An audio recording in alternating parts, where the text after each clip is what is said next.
Hello, everyone. I'm Father Richard Burke. I'm stationed at St. Anne's Passionist Monastery in Scranton, Pennsylvania. I'm honored to join you and Father Jack Conley this Lent as we make our journey in holiness together.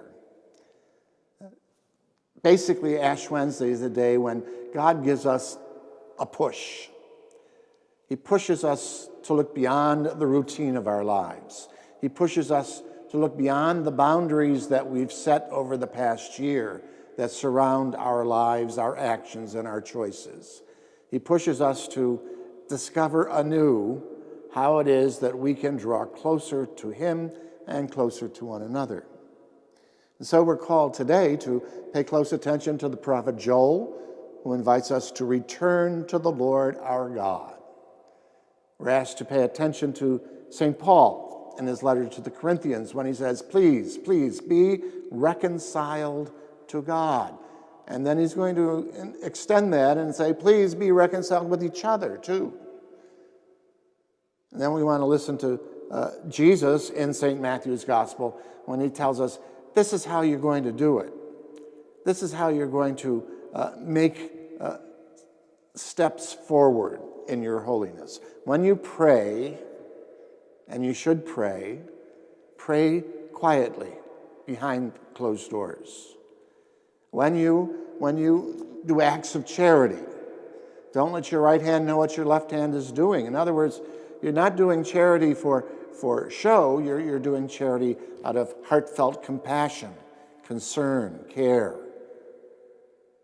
When you fast, don't look gloomy. Don't go around in sackcloth and ashes.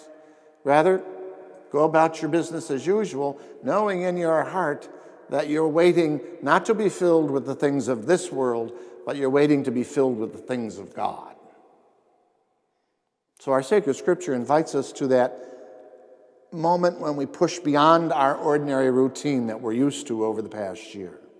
Now, our Holy Father Francis gave us a push of his own this past March.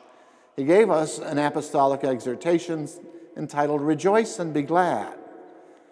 We are rejoicing and be gladding about the holiness that we're called to. He wants us to always remember that every single one of us, no matter who we are, we all receive the same call to holiness. But that holiness is going to be embedded in the special circumstances of each one of our lives. That's where holiness is going to be found. And what do we have to put into those unique circumstances of our lives? We have to put the mind and heart of Christ in those circumstances. Where do we find the mind and heart of Christ? We find it in a very special teaching called the Sermon on the Mount. We find it in the 8 Beatitudes that Jesus taught us.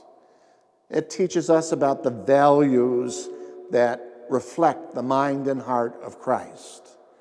He's saying, if you want to grow in holiness, you want to be more of a holy person in life, you want to draw closer to life with God, closer to life with each other, then these are the values that have to be present in your choices. You have to reflect the mind and heart of the 8 Beatitudes. And if you do that, if you live your life lovingly, according to the mind and heart of Jesus and the 8 Beatitudes, you will definitely grow in holiness. And that's the goal of our Lenten journey, to grow in holiness. So let's ask the Lord, as we continue our journey together, ask the Lord to deepen our desire to know the mind and heart of Jesus and make it our own in the choices of our lives.